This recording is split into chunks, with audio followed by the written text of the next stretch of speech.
The Life of Lord Mahavira, the Birth of Dharma-Chakravarti, Part 1 of 5 on Between Master and Disciples, given in Chinese and English on June 22, 2019, at the Liu Land Ashram, Taiwan, also known as Formosa.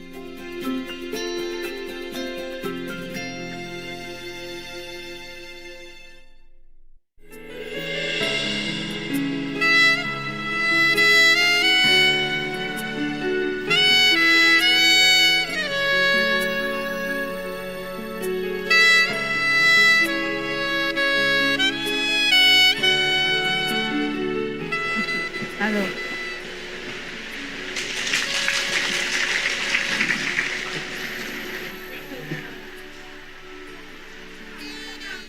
À? Hảo mày à,真的啊？专家也是好美啊！哎呀，穿什么都说美，怎么办？中国味道哈，你们喜欢哈？中国的味道。看到你们来这么多人，我也很高兴。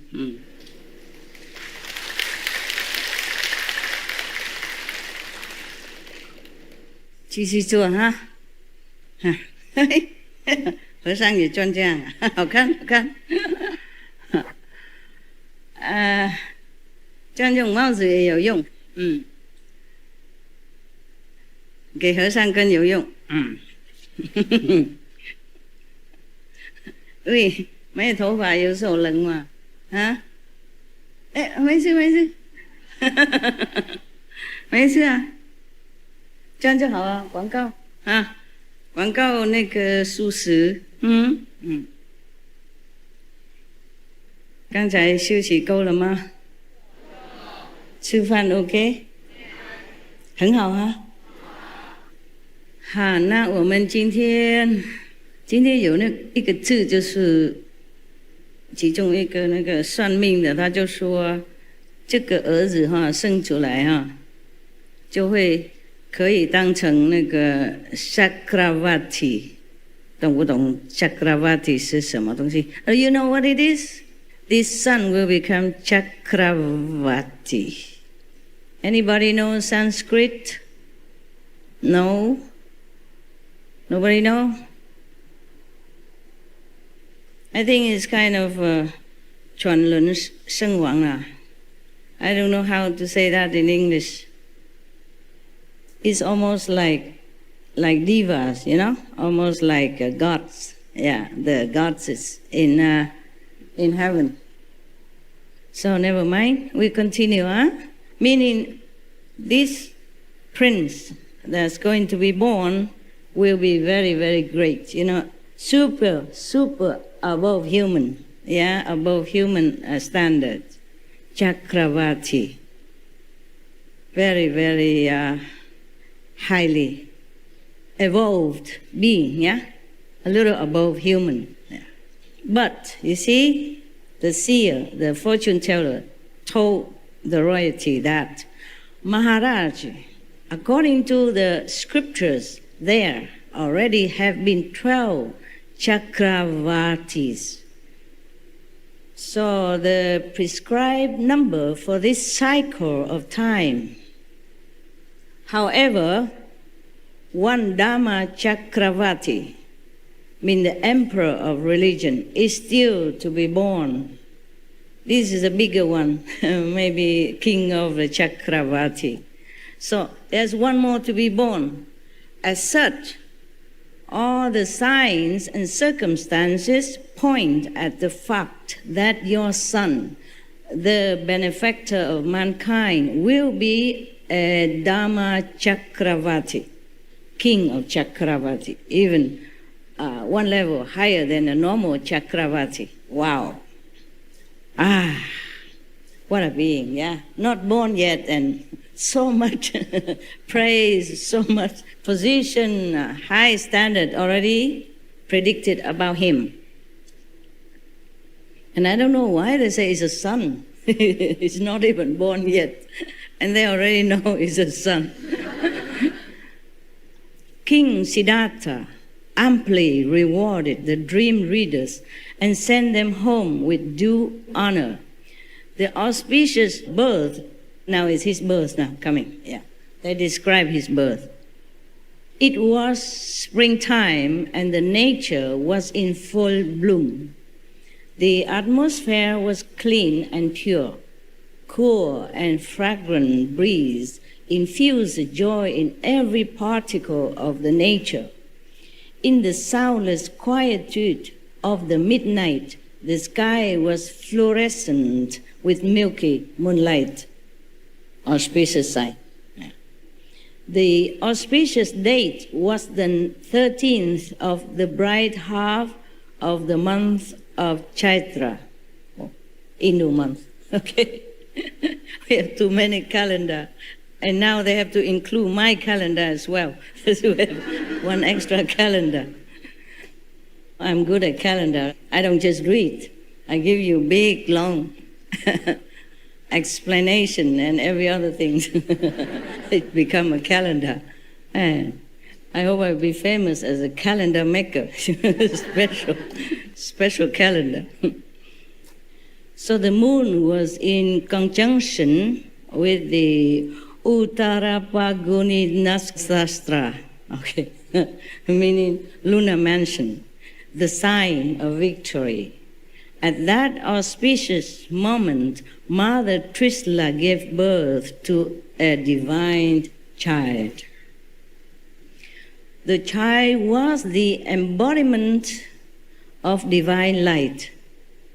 As soon as he was born, the world was filled with radiant light. It appeared as if, to behold this divine light, even the blind were blessed with eyes. Such a radiant light, such brightness, that as if the blind people could even see. So bright. Yes. Maybe the blind people could see also if that light were not just outside but also infused in the beings on this planet. Then people can't even see the light inside. Yeah. Also, so in case this light was so bright and so benevolent, full of blessing from the great master, the newborn master, that the beings on this planet at that time might have been infused, blessed to see their own light within. Maybe not too long, maybe for a moment, yeah? Because this is the birth of a great master. So heavens and all the Buddhas, the saints, the past, present master, they're all blessing the whole planet, in joy and celebration.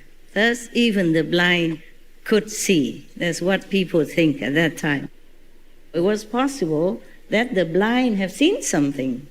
Yeah, in our group, in our association, there were some members, they were blind. But during the time of initiation, and henceforth, they were able to see things, the inside. Yeah. So they said, oh, I can see this, I can see that.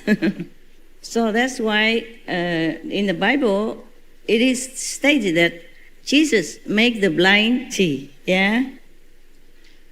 In the Buddha's time also, everything is possible. This light penetrated even the oppressive, dense darkness of the hell. Wow. So the hell beings forgot their pain, their quarrels, their fights, and battles stopped. In hell, so there are a different kind of hell, yeah? There are hell when people are burned or chopped or punished in so many gruesome ways. And there's some hell that people keep fighting like forever, like they were fighting when they were alive already, and when they die, they continue fighting in hell. Whatever they have not finished on this planet, they continue in the astral level or in hell level. It's similar. So make sure whatever you quarrel with your wife or husband, finish it, yeah, before you die.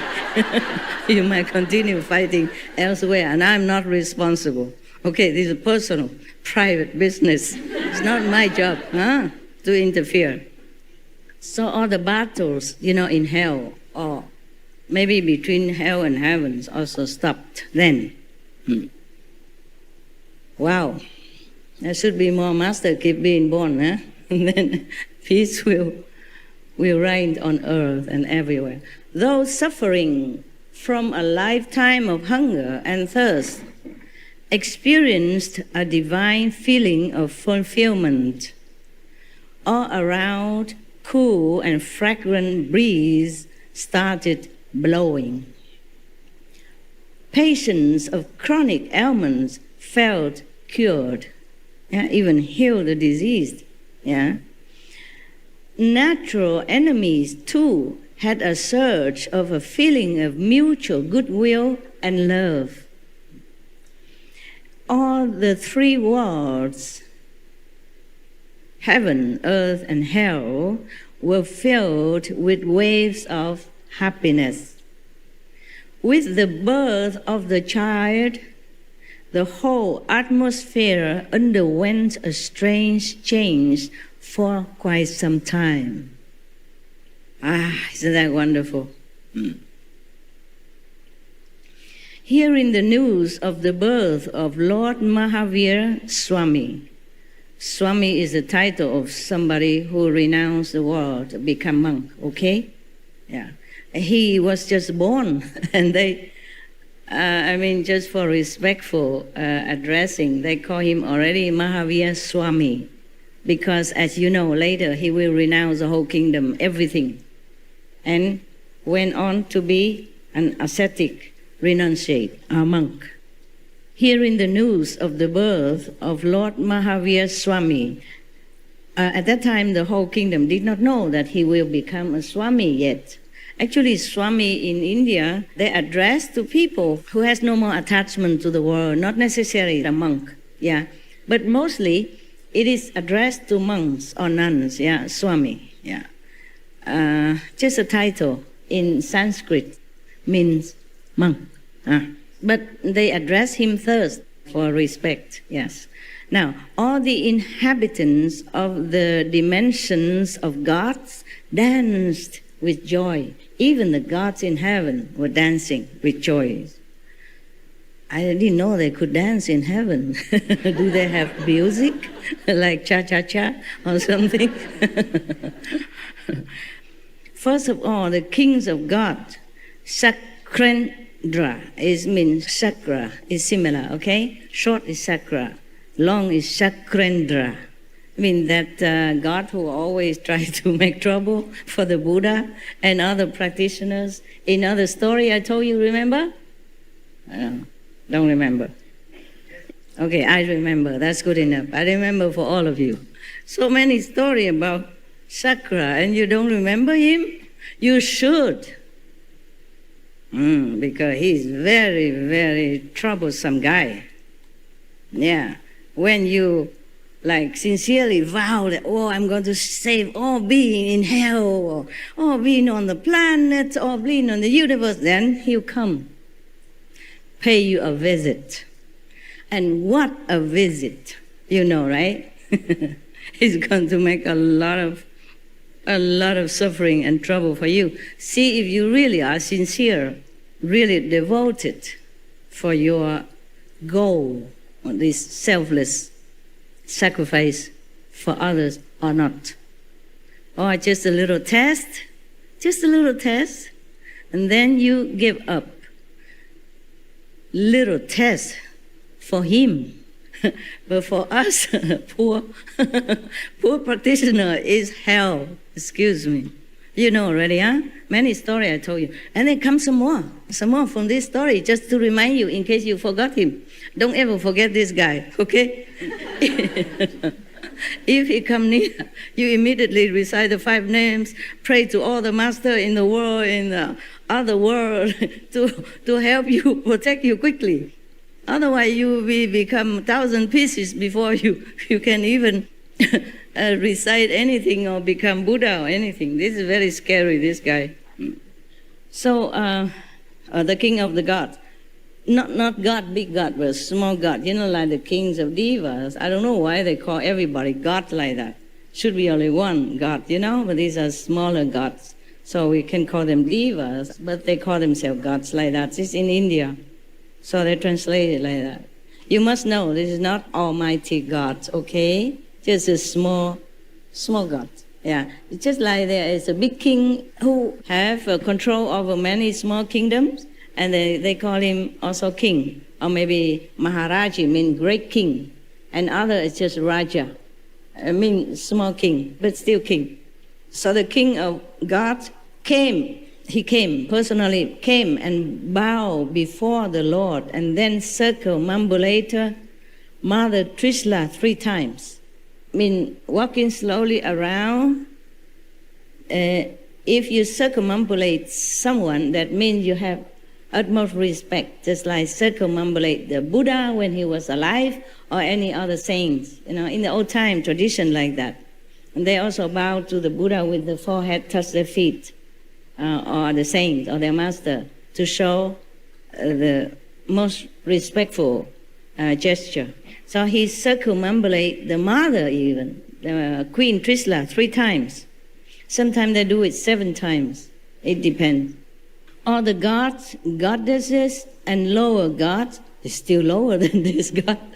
Like Gandharva, Kinna, etc., sang and danced and celebrated the birth of the Tirthanka with gaiety, with joy, yeah. Gandharva, do you know, yeah, right? I told before, no? If I'm not wrong, he's the god of music, yeah? One of them incarnated in Vietnam in the recent years. He passed away already. That's why his music is so touching and catchy, every song. I liked it very much. According to the Kalpa Sutra, on the night of the birth of the child, first of all, 56 divine maidens from all directions, their title is Disha Kumaris in Sanskrit. They came from all directions and performed the first cleaning and other necessary post-birth duties. Sakrendra and other gods then took the child to the peak of the Meru mountain and gave him the first bath and anointment. They sang songs in honor of the divine child. You know Mount Meru? In India, it's supposed to be very sacred. It's often mentioned in the Buddhist sutra. Like the Buddha would go to Mount Meru, you know, and preach something or do contemplation up there. It belongs to the Himalaya range, okay? At dawn, a maid named Priyamvada rushed to King Siddhartha and announced. The king did not know yet, because the birth was in the night. Perhaps the queen wasn't in the palace. At night they close the gate and everything, and then they have to take care of the child and the mother first. And the goddess brought the child to Meru mountain to bless him and bathe him. It must be frozen there, very cold. On top of the mountain, Himalaya, bath the little kid, a little baby. But they are different, they are divine people, so probably he won't feel any cold. So this maid named Priyamvada rushed to the king Siddhartha and announced, "Congratulations, sire. Many congratulations. Queen Trishla has given birth to a male child." Sire, you know, right? Like sir. But they use sire for king only. For other higher people or respected people, they say sir. But for king, sire. So, filled with joy and ecstasy, the king gave away all the ornaments on his body, except the state emblems, he gave everything that on his body at that time to the maid Priyamvada. He was too happy, too joyful, because he already heard so much about his son before the birth. Yeah, so it's a great son is coming even, and to have a son to continue his reign, that is auspicious enough already. Not to talk about such a divine, great, and auspicious son as that. So he was overjoyed, and he took everything from his, except the one that represents the state and the kingship. He gave everything to the maid. He was too happy. Normally, a king doesn't do that. And you know, it must be very, very precious thing that he has given to this maid. King, they don't wear just, I don't know, it's just this like me. He would wear jewelry, huh? Diamond and rubies and lapis lazulis, whatever, you know, the best in the kingdom, and the best and the biggest and the most flawless jewelry that he would wear on his body as a symbol of authority and wealth. Kings in the old time, they wear jewelry, yeah? Sometimes they wear the long pearl also, or long chain, long necklace of jewelry, or something on their head, their body, yeah, and their wrist or their finger. Imagine he took all that out and gave it to the maid because they're too happy. Wow. Wouldn't you wish you were the maid at that time, huh? Then you don't have to work very hard in loving her anymore. Just go enjoy the life of luxury. He also released her from slavery. Wow, even, yeah. Thus, a slave woman was free of her lifelong slavery just because she was the bearer of the good news of the birth of the Tirthanka. She just came and tell the news, that's it, and she became free of her slavery and got so much jewelry from the king. She could live the whole life long with her family without doing anything anymore because of these precious jewelry that the king gave. Imagine that. The child just born and everybody profit already. The maid already became rich and free, just like that. Why does the king need to free her? You should know, in the old time, people sell themselves or they are sold as slaves for lifelong to pay for debt or just to get some money to live by, you know, for the family. Because the poor people, when they have children, sometimes they cannot raise them because they don't have enough money or some circumstances. And they sold their children as a slave. And that will be a lifelong. You will never be free from slavery. Or maybe if you have a lot of money or somebody bought you out, then possible, yes. But it's not always possible like that. Yeah, it's very, very special cases. And even if you have money, you want to buy the slave free, not necessarily the owner, so-called owner, would sell it because he or she might like the maid so much or the slave so much, they don't want to sell. And they have money. Why they bother to sell? They don't need money. And they like the maids, they like the slaves, so they won't sell even. Talking about old time, in America, a few hundred years ago, 200 some years ago, still have this kind of trade, you know, of slavery. Nowadays, we don't have that. Maybe in some areas still have. Imagine, 21st century, people still sell and buy others. Look exactly like me and you, still sell and buy them. Like a pen or something, like an object. This is not correct. Maybe this system don't exist officially anymore, but it still exists in some poor area, rural area, and it's regrettable. And even then, if we abolish this kind of slavery trade forever, we still must consider the animal slavery trade as well. They are also beings. They have feeling, they have emotion, they have intelligence. They have loyalty to each other, and they're so good to each other and to humans also. And we sell by them just like we did with humans before. That's also not correct. Our world is not correct in many ways. I don't know how long it takes to change all this, but we will have to change it. And we are doing all we can to change this system because it's not right. There's only one way to do things, it's the right thing. And this thing is not right.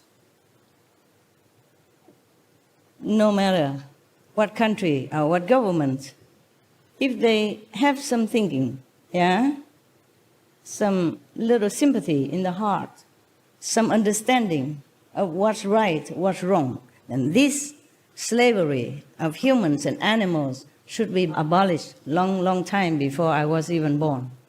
That should be the right thing to do. And we hope it comes soon.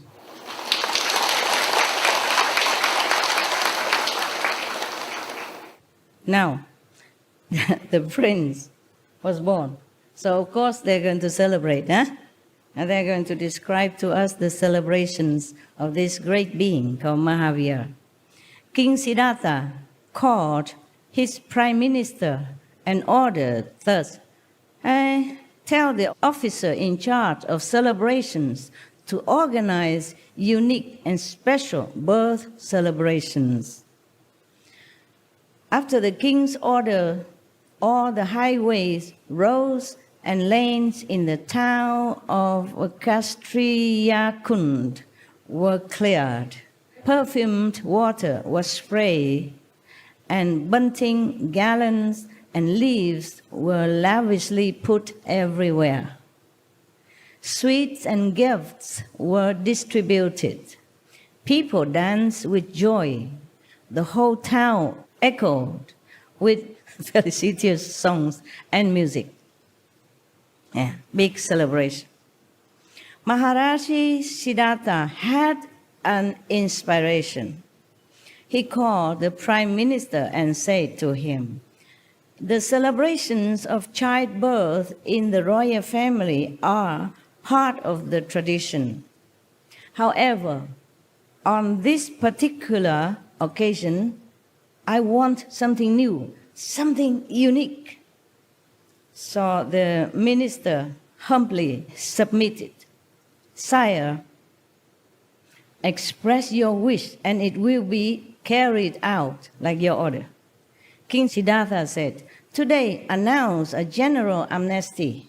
Free all the prisoners, write off all the debts, distribute money to the needy, allow 50% subsidy on all purchases from all traders, open centers for distribution of food and clothes to the poor, old and invalid, and liberate old and sick slaves as well. Thus, let the town folk join the celebrations free from misery, hunger, and bondage." Wow, this is a great pardon from the king. Really great amnesty, So the order of King Siddhartha was carried out, of course, Who dare not, Chop chop. The celebrations continued for 10 days with unprecedented enthusiasm. People held the occasion and muttered, "Some divine great soul must have descended on earth to liberate the world from pain and misery." They're talking between each other. Must be something like that. Otherwise, how can it be such a great magnanimity and liberation and generosity and all this? When the name-giving ceremonies approached, King Siddhartha said to Devi Trisla, "Devi, there has been a continued increase in our wealth, power, and happiness. As such, I think we should name the child as Vardhaman, mean ever increasing. always progress, improved. Queen Trisla consented with joy. Oh, Maharaj, you are absolutely correct. Good wife, good wife. This child is certainly going to accelerate our all-around development. Yes. Both of them very happy. So, on the 12th day after the birth of the child, King Siddhartha organized a great feast again and invited all his relatives and friends. After meals and other state courtesies, King Siddhartha addressed the guests. Since the day this child was conceived, our family has been blessed with increasing goodwill, respect, wealth, and mutual affection. Cash, gold, and gems have increased in our treasury. The public has gained health, peace, happiness, and goodwill. Thus, since the moment this soul has descended, there has been a continued enhancement in our glory, wealth, health, and fame. Wow, such a child everyone wants to have, eh? As such, I and Devi Trisla have thought of a befitting name for this child, Vataman. So King Siddhartha's suggestion was unanimously approved, and the child was formally named Vataman. Now they are telling the story about his early life. Okay. The facts of the early life of Mahavira given in the several biographies, different biographies, whose names we have recounted above are very few. Indeed. The later accounts have connected him with certain anecdotes, myths, and miracles, but they appear to have been alienated from the other traditional sources and cannot therefore be justifiably recounted as the facts of Mahavira's life. They think some of the biography are too exaggeratedly mythical, in content, so they just forget that. Just like not a reliable source, It's more exaggerated. It's just like when people so much respect and revere someone, and they just adding things into their life which has not truly existed. So they think they cut it out. There is, for instance, an anecdote in one of the Digambara books illustrative of Mahavira's supreme valor, which runs thus. One day, Sakrendra, while talking in the assembly of gods, stated, "There is no person braver, more courageous, and stronger than Prince Vadaman." The king of the gods in heaven, supposed to say to some subordinate gods like that. And the people, they think, maybe the author of these books thinking that praising an 8-year-old boy's bravery in the assembly of God was a strange thing. A skeptic god jokingly said that Sakrendra was exaggerating, and he proceeded to test Prince Vadaman. Oh, here come. Here come the test. It is possible that the king of God truly was praising the Prince Vadaman. And why not? Just like the Buddha, when he was born, he was only little, but all the gods and the angels and the other saints already surrounding him, bless him and love him. And why not? The god Chakra is supposed to know him, because he was the one who took Vadaman prince all the way to Mount Meru to bless him and bathe him. If such a incredible person or being going to be a great saint and save beings on this planet and even save beings in heavens as well, then of course the kings of God would know, even before the birth of the child already. And that's why when the child was born, he was present and took the child up to the Mount Meru to bath in the purest water of the mountain and bless him already. How could he not praise him? In the form of a child, inside already there are godliness, already saintliness, already compassion, mercy, and love. So the God should know, And if he praised the 8-year-old kid in the God assembly, I don't think anything wrong about that.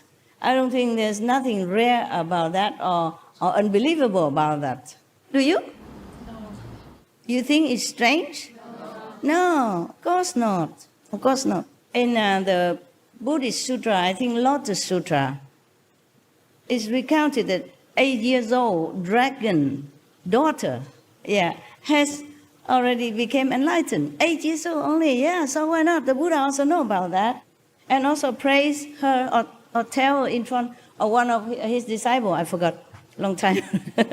I read this maybe 40 years ago. So these things are nothing really very extraordinary. In the kingdom of God or the Buddhas or the saints, these things are normal. Only for the mortal people, they don't understand. They think, this is not possible. So they doubt the event in heaven, whether or not it really took place. I think it could have taken place. And this is nothing strange. And if it's written here, or in other biography, that means maybe one person, very highly spiritual, developed, it could have gone and have access to heaven and probably heard about that or see that. Just like Buddha's disciple or Jesus' disciple or any saint's disciple, they have access to heaven. And they can hear discourses or discussion from different gods in heaven. So they came back and they wrote it down. So it's nothing really strange. Many of the Buddha disciples also went to many different heavens to listen to Buddha discourses up there. Like when Buddha went to Tusita heaven to give a lecture on behalf of his mother. Somebody came back and recounted. So it's nothing strange about that. But I guess this is a biography of a great master who has been long gone. So the people who wrote this or who translated or who maybe gather informations about the great master, past master, probably not be able to capiche that. Okay? But you capiche, no? I hope. No need to even say like the God or the kings of gods even. When I was 8 years old, I picked up one of the book or something, a prediction that one child is born in Asia. Right now, that child is about 8 years old, and she or he going to be very great in the world. No need to be the God to even predict that. They even see it everywhere. There are some seers, great seers, great clairvoyant who has ability to see things that other people don't see. And no need to talk about a great master. In India or anywhere, there always have been, and there always exist some great seers and great clairvoyants all time. Nowadays, even in Tibet, for example, before the 14th Dalai Lama was born, the great seers, the monks, the elder, the senior monks, who can see things, who know things, who are trusted, with inner knowledge as well. They went everywhere to look for the child who supposed to be the reincarnation of the Dalai Lama, the next Dalai Lama, which is the 14th Dalai Lama right now. And it's not the first time they do that. they always look for the Dalai Lama reincarnation, different succession. They always did that. And the 14 Dalai Lama also into the same category, that they also went everywhere to look for the child. After the Dalai Lama, the past Dalai Lama died, then they will start looking already. If the soul of that Dalai Lama has reincarnated somewhere, and they find him, they will always find him and install him back in the throne as the next Dalai Lama. So there's nothing mysterious about whether or not the God, the King of God in heaven has praised Prince Vartman when he was only 8 years old. I think it's very, very possible that this is really a true story. I mean, why would people say such thing when it's not true? If they understand about spiritual practice and they understand about the precepts, they would not tell lies, especially lying about a master, a great being like Vartman Mahavira. I think. Me think. Okay. Thank you. You are disciples, so all of you always agree to everything I said. This is good. Make me feel supported. But it's logical, right? Yeah, citing so many examples, then you would know that. This is a continued story that some of the people doubt whether or not it's true. So this is a continuing of that story. So one of the skeptic God in heaven, I jokingly said to Sakra that the King of God was exaggerating. So he wanted to test the prince whether or not he's really the bravest, the most courageous being or not. Oh my God. I'm terrified already. When the gods of this kind of heaven come down and want to test you, I don't know, you cannot run anywhere. Okay? Even the best spy, the best CIA agent on this planet were to chase you, to hunt you down. You will have more chance to run away than if this God, one of these gods come down and try to catch you. Nowhere to run. You cannot escape. You just have to sit there and have to endure whatever they want to measure upon you. This is terrible. I'm already scared. Yeah. Okay, now this God from this heaven, they are specialized in making trouble for a practitioner.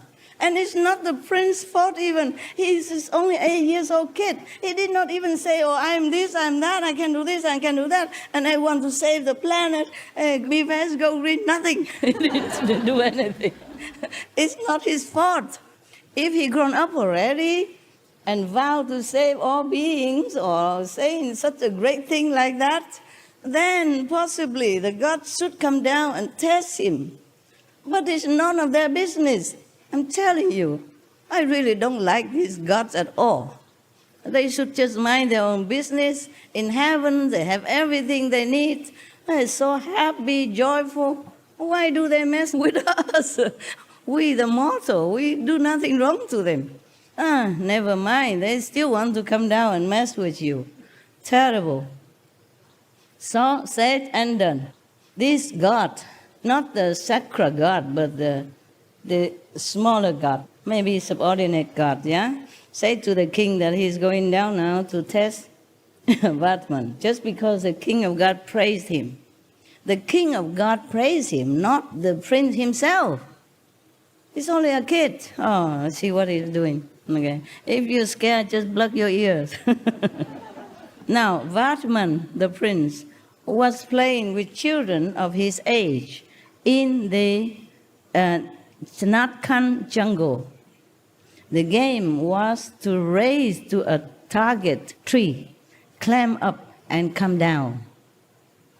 It's a kid's game, And get to that tree, whatever the tree they designate, climb up and come down. So easy. Whoever is the first one to reach the ground was the winner. Maybe they all climb up together at one time, and then they all come down together. See whoever come down first. So Vatman ran the race and was first to climb the tree. They probably do the timing. And then the boys on the ground saw a ferocious cobra slithering up around the trunk of the tree. The boys see that. You know who that is already, right? You can guess, right? Suddenly a cobra appeared from nowhere, and right exactly where the prince was climbing, and hissing and raised his hood.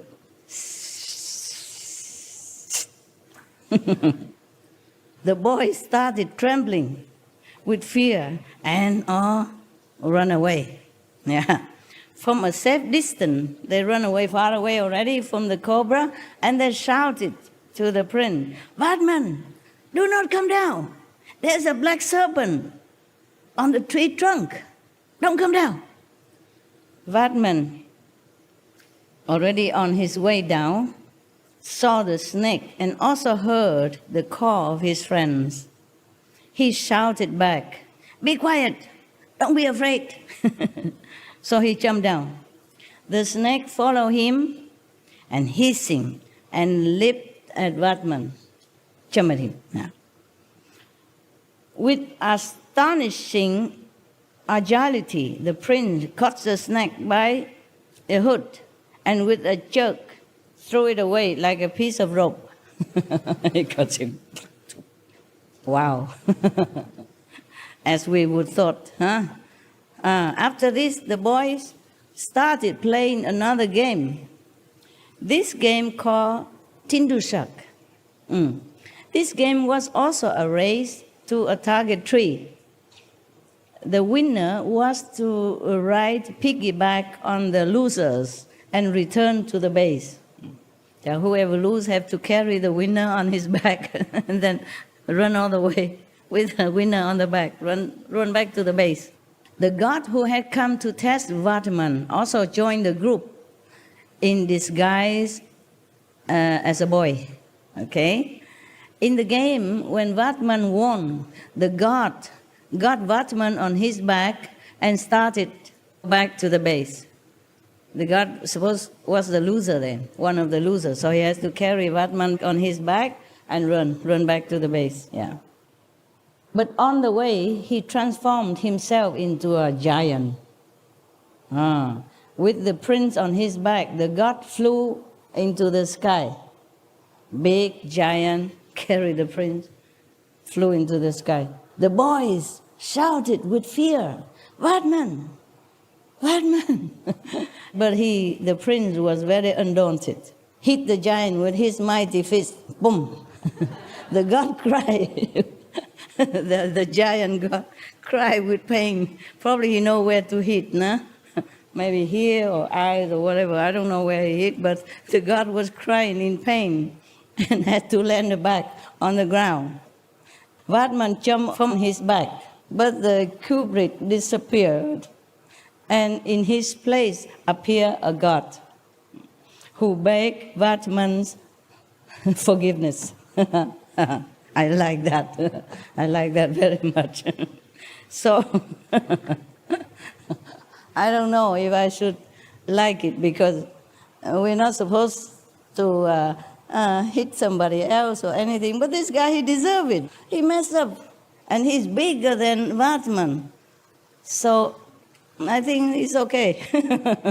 If it were me, on this giant back, I would also probably given him some of my kung fu. Yeah. Yeah, he has no business to go there and mess with the kids' game, and then took him to the sky, scaring all the kids like that, right? Bad boy. So the god came down and then kneel on the floor and begged the prince to forgive him. Fine, I like that. Now, Indra, I want to test him as well. Oh, there's a next test now. My God, what is this? His life has to be tested all the time. What for? Now, in the school, when Vatman entered the 9th year of his age, his parents thought that it was time to impart martial and formal education befitting a Kshatriya boy to him. Kshatriya, the high class of India, and there are 4 classes. Kshatriya is the top class, yeah? The class of the warrior, yeah, of royalty. Well, I don't think it's the first one. I think the first is Brahman, no? Any India, help me? First is Brahman. Brahman, second is Kshatriya. Okay, correct, yeah. Lucky I remember, otherwise he was laughing at me, see that? Thank you. Yeah, I'm not Indian, you see, and I know all this since I was younger. And long time I don't use this kind of knowledge. For what? Yeah. I'm not Indian. And even Indian people not often remember these things. They have many other things to learn nowadays, especially learn computer and stuff. Nobody care about Brahma or Kshatriya or whatever the class. But in India, when you go to India, you still have to be mindful of these classes. You don't touch the Brahman class, okay? You don't touch their things. You don't try to go too near to them or utter something that's disrespectful.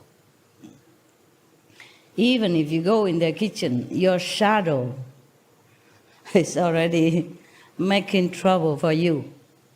If you cast your own shadow in their kitchen, for them it means contamination, pollution, yeah, and different kind, spiritually, and they don't like that.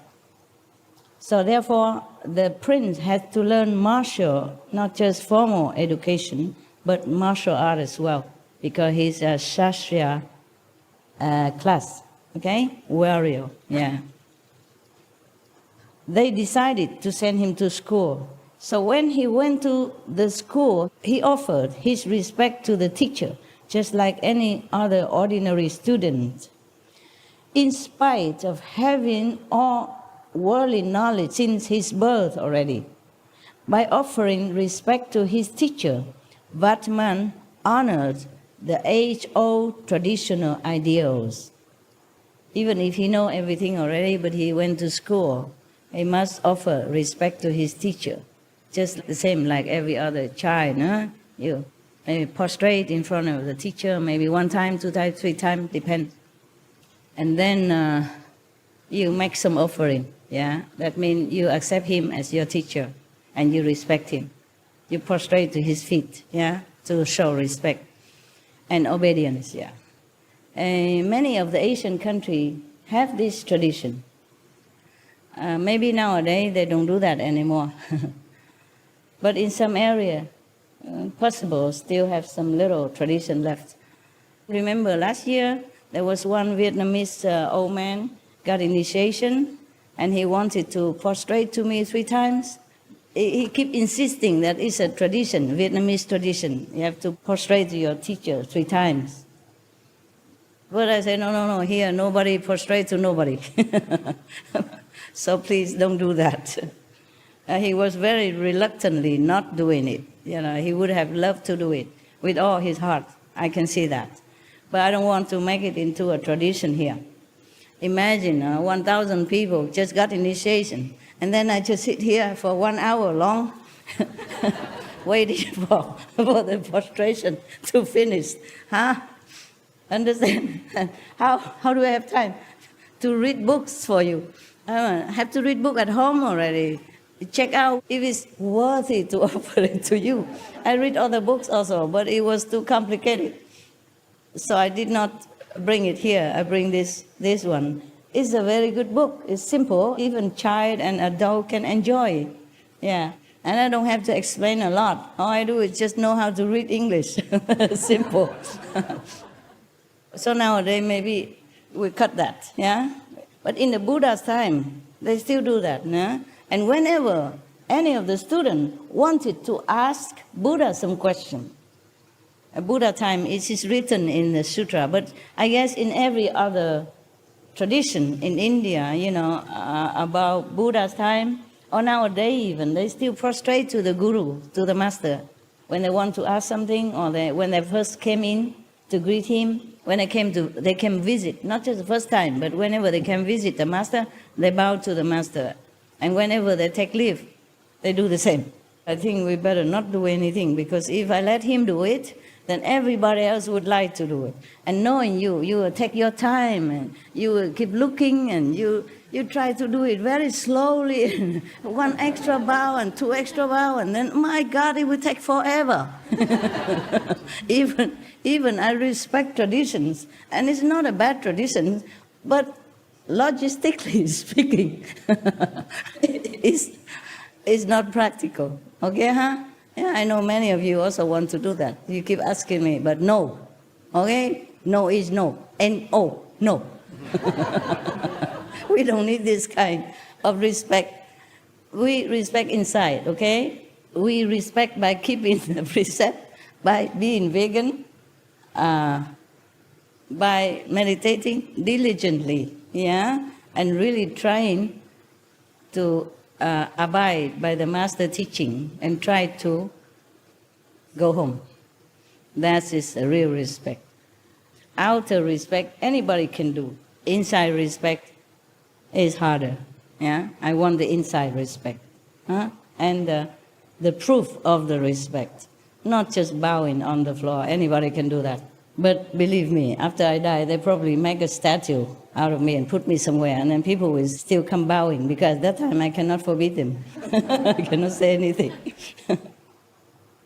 Right, so the teacher gave him the first lesson of the alphabet. Vatman listened silently. After some time, the teacher called him and asked, "Prince, you are just idling. Why don't you repeat the lesson and try to memorize it?" Yeah. The same like my father told me when I was young. "Why don't you ever study anything at home?" I say, "I know it already by heart." So I read it to him, and then he believed me. Yes. I read without the book, yeah? Without the book. So in reply, Vatman recited the full alphabet for the teacher. The teacher was very, very surprised. While he was trying to fathom the surprising capacity of the little boy, an old man, an old Brahmin with a tilak on his forehead. Yeah, you know tilak, right? India people, they put some red dot in front of your forehead here, between the eyebrow, a little bit up. Good idea, no? That was a tradition before. The teacher would have put something here, yeah, so that the disciple always remember the third eye. So they reminded each other, huh? Or when they look in the mirror, seeing the tilak in front of the forehead, they would not forget where to concentrate. Yeah, it's a good idea. Everything you know of value is inside you. So whatever I told you outside, I told you already, it's just pastime, no? It's worldly knowledge. Whatever truly divine knowledge is imparted to you without language, without words. So you have that already, yeah? And every time you come to see me, I just entertain you. So now we continue with the prince. So the teacher was very surprised and was trying to really understand the magnitude of this boy's intelligence and capacity. So there was one old Brahmin with the tilak on his forehead enter the school, one day. The teacher greeted him and offered a seat. The Brahmin asked some complex question on grammar. The teacher could not reply and remained silent, looking down in shame. He cannot answer.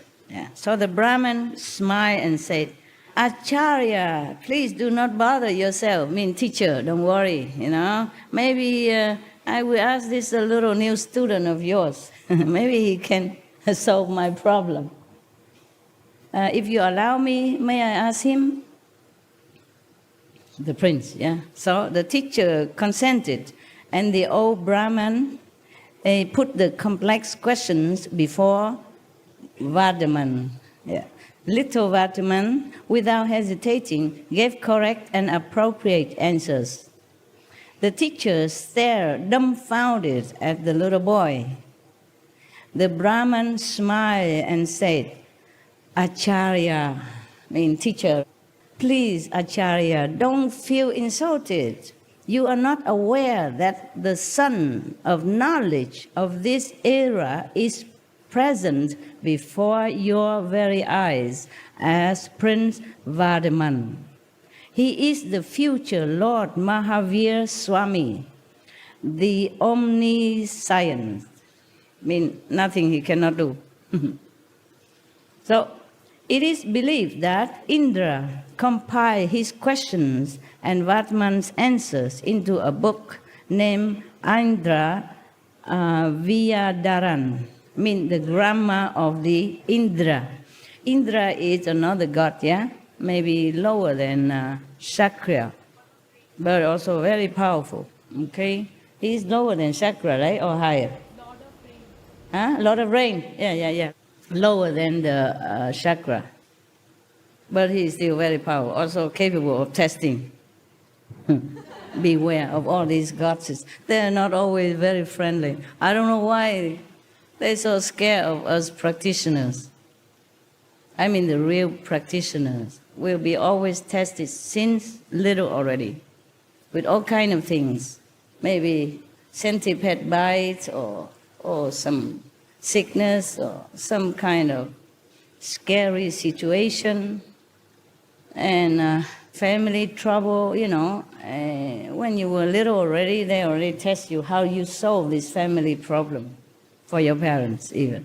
When parents are helpless, how you help them also. I had also some cases like that. Yeah. So they even compiled these questions and answers into a book, yeah, I mentioned already. Okay, this is two gods have tested Vardaman, yeah, two. But these are nothing. These tests are nothing, believe me, compared to the one that Lord Mahavira had to endure afterward in his adult life and in his ascetic life, seeking the truth. The more determined you are to help humankind, help all beings, the more tests you will have to undergo. And not everyone passed the test. That's why we don't have many masters. Because some tests are very, very severe, above human endurance and intellect and capacity. Okay, now they are talking about Mahavira's family. Okay, we will finish that. And tomorrow we will talk about his life as a monk, okay? Ascetic monk. Not just normal monk, but ascetic monk. Extremely ascetic, yeah. After you heard the story about his asceticism, you feel very, very lucky and grateful to be able to sit here on a soft cushion and a clean floor and have a roof and have aircon and fan and whatever. Nowadays in India, people still practice asceticism like that. I saw many of them. Maybe not the same as the Lord Mahavira, but I'm just telling you some of the ascetic style that the monks in India practice, like the sitting on the nail bed, okay, without flinching, without moving. I think if you want to cure your problem, maybe you try that. Because it hurts so much, you will not be able to close your eyes or move, okay? The more you move, the more it hurts. And after a while, their mind is so strong that even the nails won't pinch their body, yeah? So strong, practice, yeah? But until then, I'm not sure how many holes they already have on their body, yeah? Just like in Taiwan or China or Asian, they practice Qigong, huh? And they can lay on top of broken glass and somebody even punch them on it and still nothing hurt them. the glass will fall off their skin just like some baby powder. Yeah. Yeah, I saw that. Or if somebody put a spear sharp into their throat here, this is the most sensitive area, no? Put it here. And somebody push it, one or two or many people push it, depends on how strong the practitioner. And the spear will bend, but their throat just have a little red color, a little bit red, like you scratching, that's all. Nothing happening to them. Yeah, that's practicing Qigong. In our group, there are some people also like that. Yeah, they did in front of me. Before, when I don't have a lot of you, and me and the long-term resident, one of them also performed this act. Yeah, it's probably recorded somewhere. Just for fun, huh? And I also show off sometimes, like I lay down very flat on the bed or just on the table. And I dare a big, strong boy come and lift me up if he can. Cannot. Long time ago. I don't test now. I'm not sure. Long time I don't do that. Yeah. One of the residents, very strong, he cannot lift me up. Maybe he just pretend he cannot, so make me happy. But many times we try. It doesn't work. That guy is still alive, huh? The one Qigong that lay on broken glass, real glass, and being even pressed down, still alive, huh? And the one that put the spear on him, and it doesn't hurt him, but the spear bend, huh? It's still alive, huh? I make them use their muscle power and Qigong power to do woodsmith instead, making lamp and stuff like that.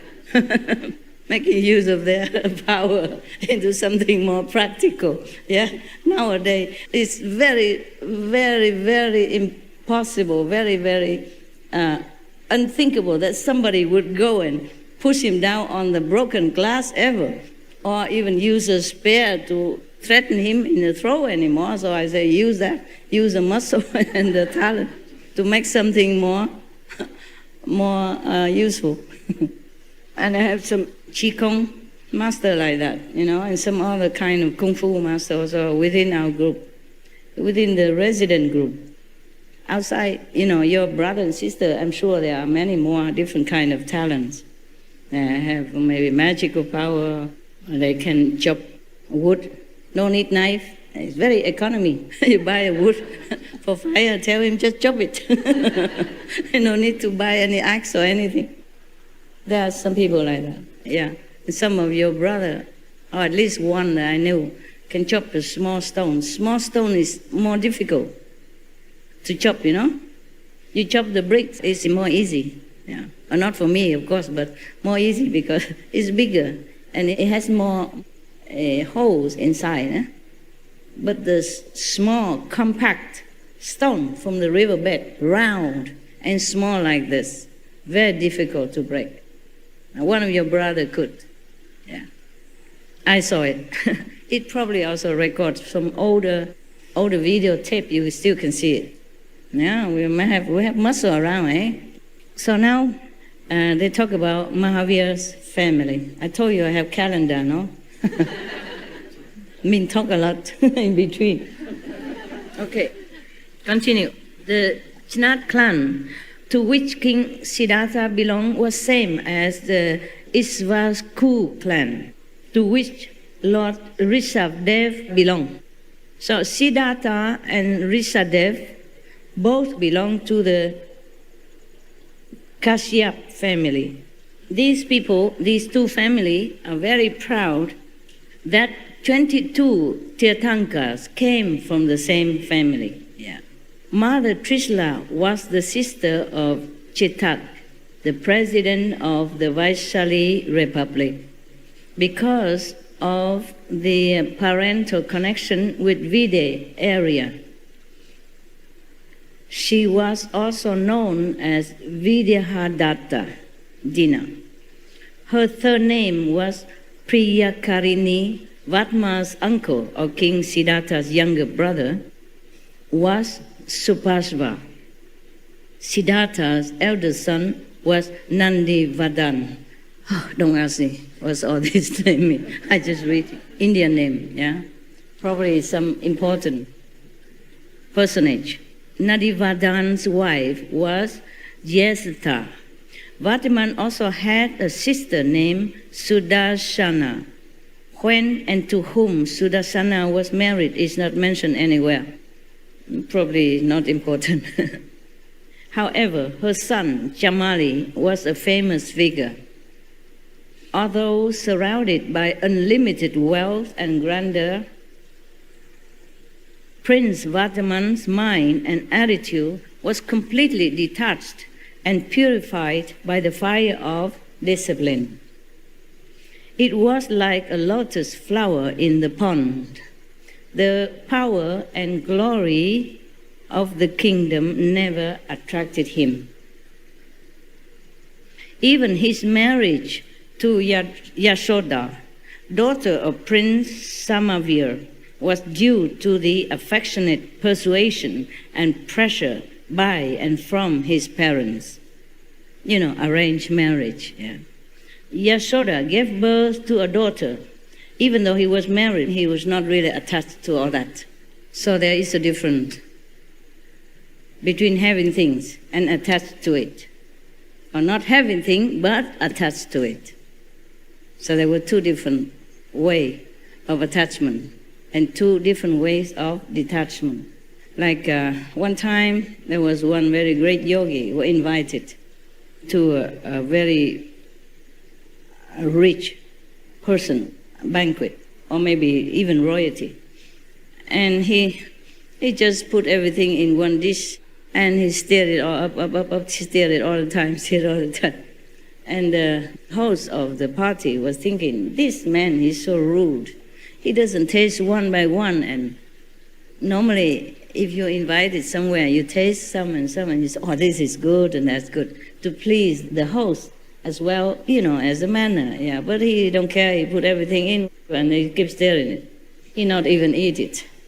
So the host, the lady host was very angry, said, what kind of man this yogi? He's supposed to be very greatly enlightened, but he has no manner. Why does he keep doing that? He don't even enjoy our food. It's all delicacy prepared for him and other guests as well. But he just put them all together, like he has no manner and no knowledge of the high society, you know, of the food and of the taste, and he has absolutely no etiquette, no politeness, yeah? He's very rude. So one of his maybe friend or similar yogi class explained to the host, say, if he doesn't do that, then he will be in samadhi. He will not even be awake to attend your party. Yeah. He has to occupy himself, do something. So he put all the food there, but doesn't mean that he wants to eat them. Okay, he just do it. And like sometime you, some of your sister, or maybe some of you or anybody would criticize some former king, like he has many wives. But I explained to you already, it's a duty only. He does that as tradition for his country. Also to try to have as many princes and princesses as possible, help him run his kingdom when he's older, or to marry off somewhere else so that they will strengthen a relationship between his nation and the neighboring countries. And mostly, king, they don't even know who's going to be in his bed that night even. They just give him a lot of cards, and he just pick one. And whoever the name is written on it, then will be his company that night. He like it or not like. It's better he doesn't like any, because if he likes one, then other wives will be jealous. Because mostly these wives are from ministers and from neighboring country. So he cannot favor any of them above the rest. that will make his kingdom shaky, and endanger his nation. So that is a kind of detachment also, I think. He just fulfilled his duty. Many stories we read in, for example, Chinese tradition or Vietnamese tradition. If a king favors one of his concubines, then there's always some war or some trouble afterward. And the king would die, and concubine die, or lost the kingdom. Yeah, you know, right? Chinese especially.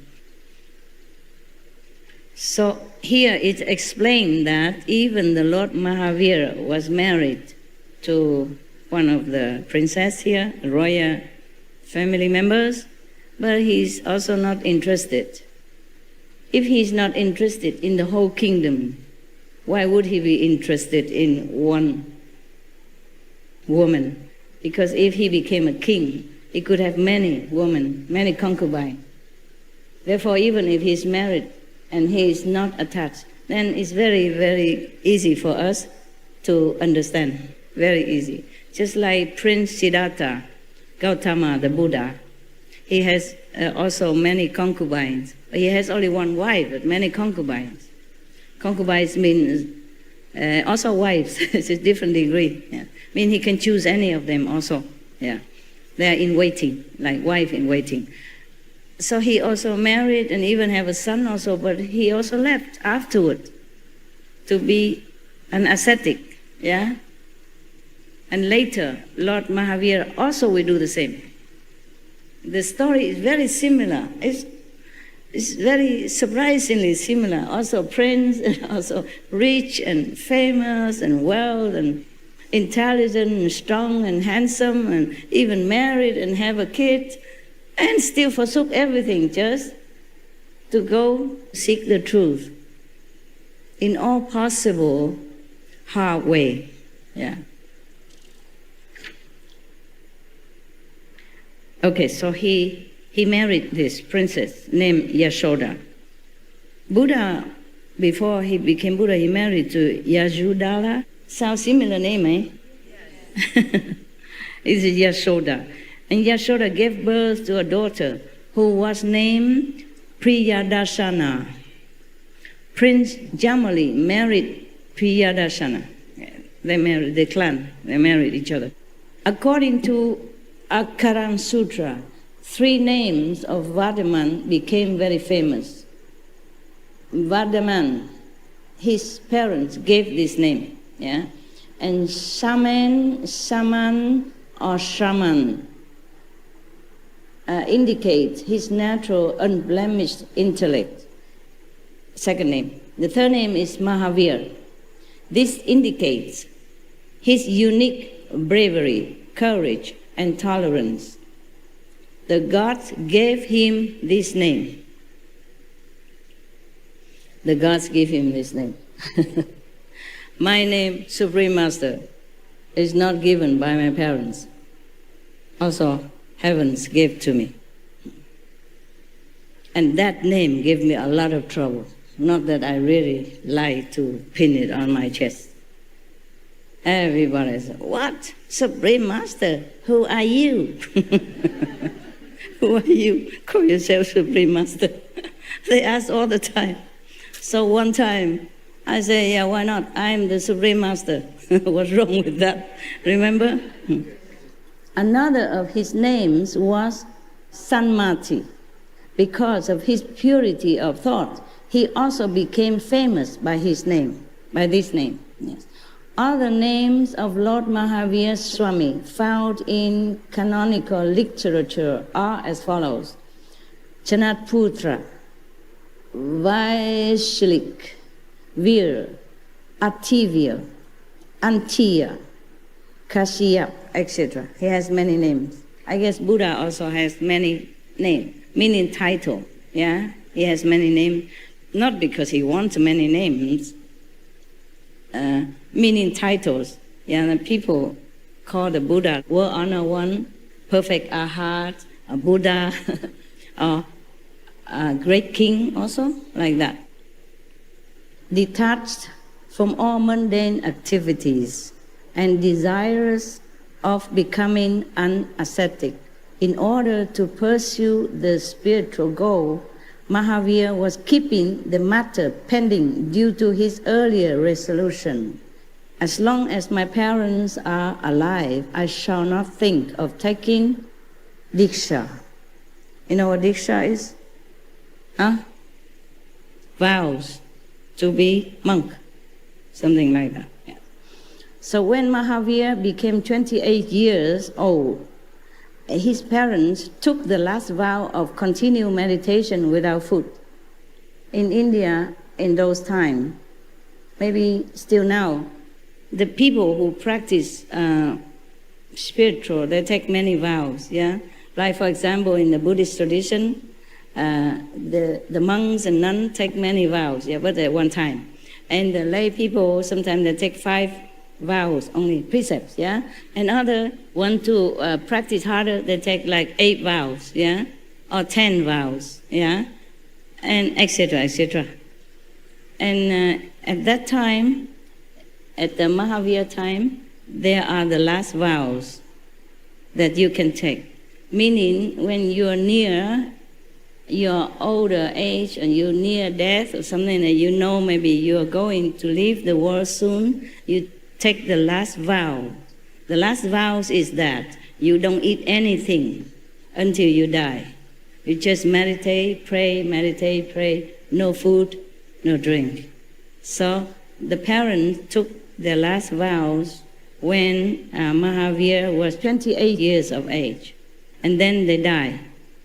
Before that, of course, they gradually purified their souls and left their mortal bodies with a serene mental state.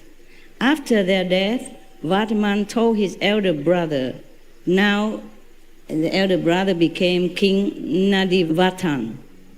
He told his brother, the king, the successor of his father, Nadivatan, he told him that he wanted to become an ascetic. Not normal monk only, but ascetic monk is harsher, yeah, more disciplined, more determined, okay, to get the goal. A normal monk maybe just follow Buddha, take some precepts, and just a very regular kind of life. But ascetic monk is different. They're really harsh for themselves. Like in India, I saw many monks, they sit under the hot sun of the hottest summer days with fire even around them and looking at the sun same time. That is one of their penance, one of their ascetic practice.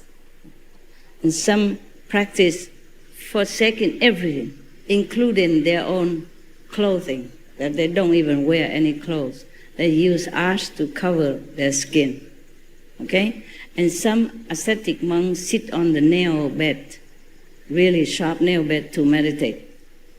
And some standing on one leg to meditate. Some standing on the head for a long period of time, non-stop.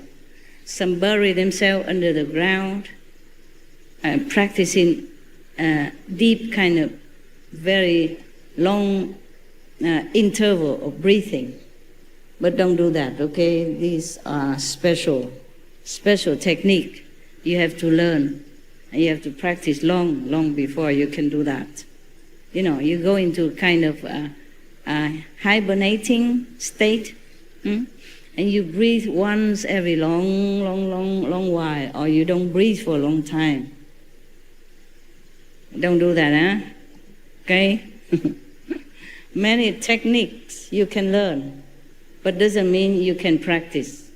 Learning and practicing are different things. Just like some people, same class, and learn with the same teacher to speak English, but some speak very well English, some could not. The ability is different. Some people also, like the yogi, they grow their hair very long like this, yeah, long, very long. And they braid them together. They never cut, they never wash them, just they braid them together and just wash with water, just rinse. And they hang their hair on a tree branch or something. Just standing, so they're standing there like that all the time, or sitting like that all the time, to avoid, sleeping. I see all of you cut your hair short. That's a very wise thing to do.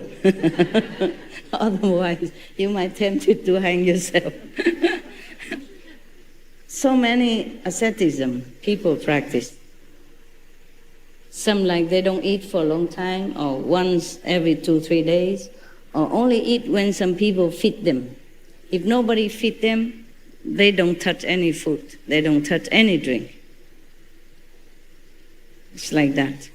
Somehow they're trying to trim themselves in any way they can, so that they can detach more and more things, detach from them, so that they can be more concentrate on the goal of finding God. So that's their way of finding God. Different people try different way. There was one story in India, I remember.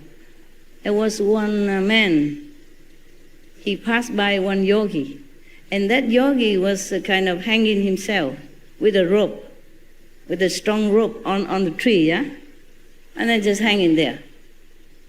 And the person passed by and asked, "What are you doing?" Yeah. And that yogi said, "I'm hanging in there just so I can find God." Yeah.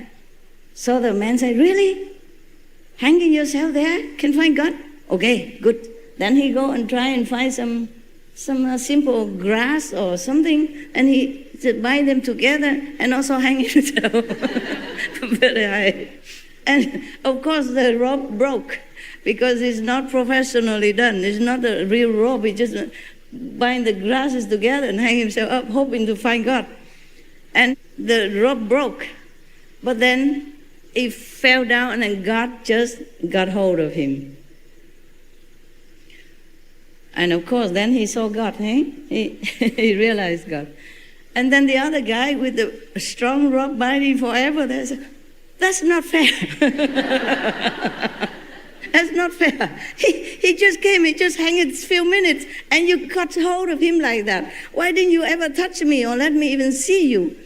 God said, "Well, you are too considerate of yourself. You bind yourself with such a big rope. This guy, he's so eager. He didn't consider his life or security, nothing. He just gets some grass and hang himself up. He's too sincere. I have to rescue him." It's like that. Just like one of the Zen story, yeah? One of the disciples want to see Buddha nature so desperately that he say he had to practice day and night, eating once a day and kneeling on the floor and bowing 1,000 times a day, whatever, yeah? Reciting Buddha's name or 10 million times, whatever. And the master say useless. Yeah, because he asked why I don't see any Buddha nature, I don't see any light. Master say useless. What you're doing is all wrong. It's from the heart, it's not like that. So the disciple asked him, "How is it from the heart? Show me. How can I do it from the heart?" So the master put his head down in the water, and the disciple, "Get me out, okay?" And the master said, "That is from the heart. If you really want a Buddhahood, a Buddha nature, as desperately as if you are drowning in the water, like just now, then that is from the heart. Then you will get it." I guess all of you are not from the heart, that's why you sit here, right? I also sit here, so don't worry, we all sit here together. Why was I talking so much? Okay, now we go back to Prince Vatman. It's more interesting. After his parents went away to heaven, he told his elder brother, who is the king now, he said that he want to become an ascetic monk. He want to forsake everything, go away. Yeah.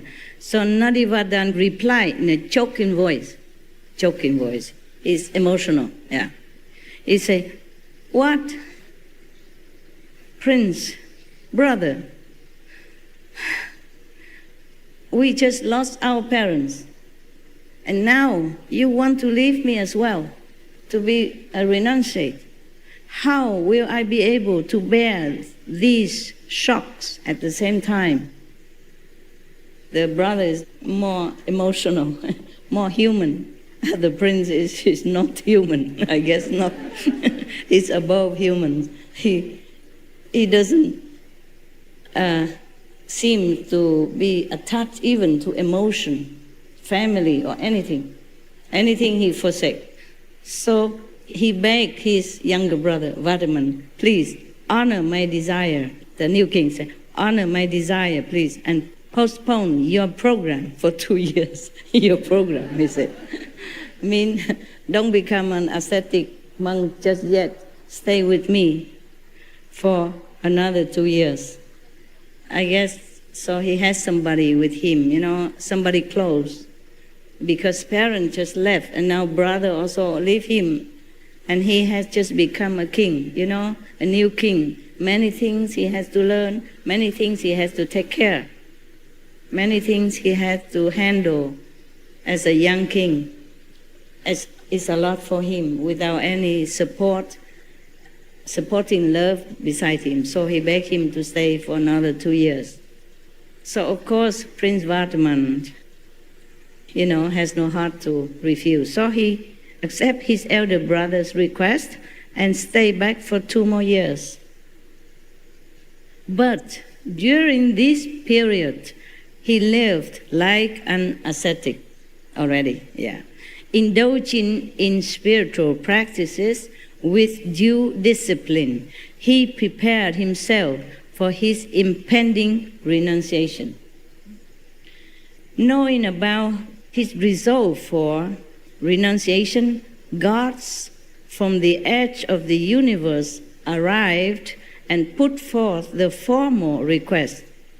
Now, the gods come down and ask him something. They ask him thus, O benefactor of the world, your resolve is great. Please proceed on the path of renunciation and propagate religion for the welfare of the world. Oh, they did not ask, they just request him to do that, supporting him by telling him, okay, go ahead. So Prince Vardaman gave charity 3 hours every day for 1 year long. Rich or poor, whoever came to Vardaman was awarded whatever he desired. At the end of 1 year, Vardaman was ready for renunciation. Okay. That is that for now, eh? Tomorrow I read you more, huh? Thank you for listening.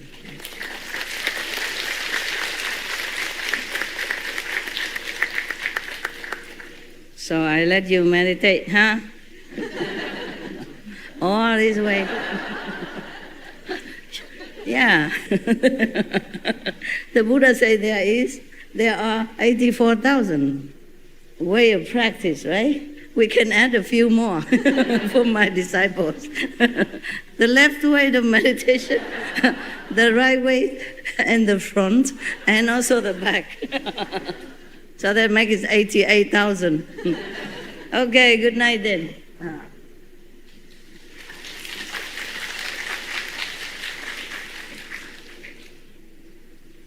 Good story, yeah? Yes. See you. Thank you.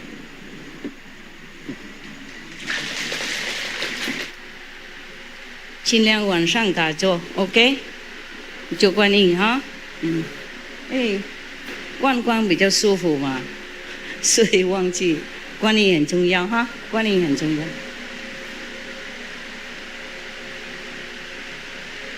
Love you 。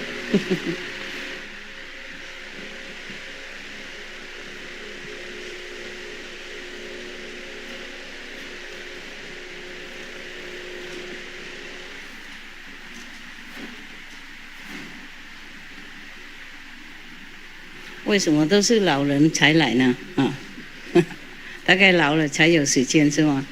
啊，小孩长大了哈，太太也累了，管你们管累了就放了。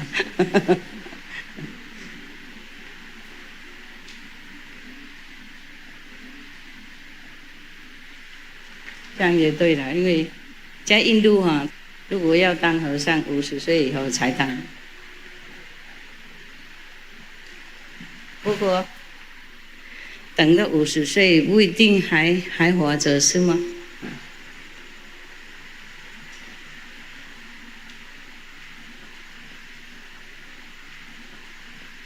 那个就是普通的和尚。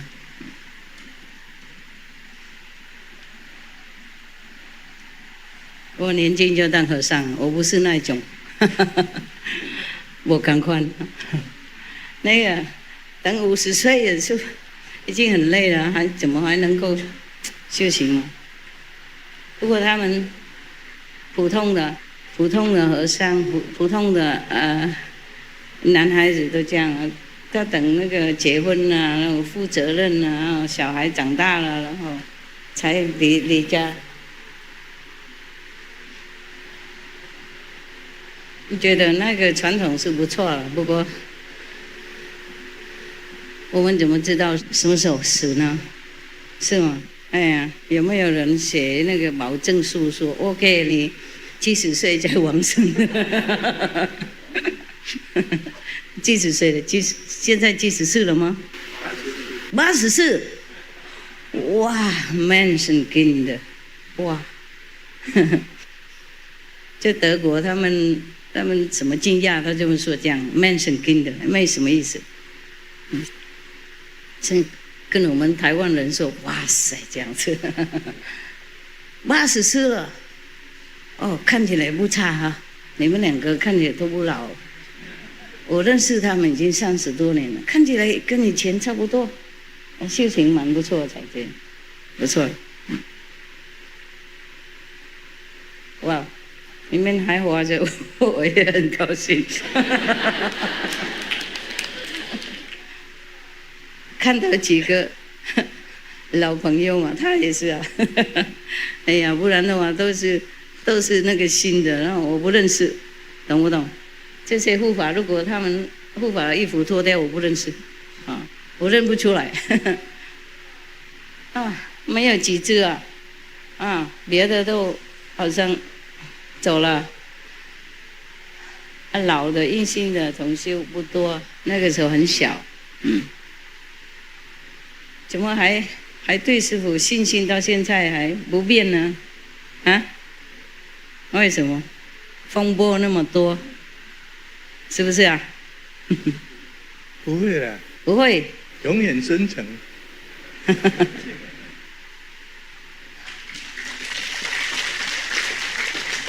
对了，我知道了。不过一直说风波那么多嘛，懂不懂？嗯。名誉不好，还是跟着。OK， 继续了。80多岁还这么强壮，厉害。他是道家的，道士的，不是普通的。有另外一个是道长，他离开了，那个人神通很厉害。这些人呢会看脸的，算师傅看好算好，生辰日子是不是真的名字才来的，所以卜碑都卜好了，八卦都看好，所以八风吹不动。我教他们几个是八风吹不动。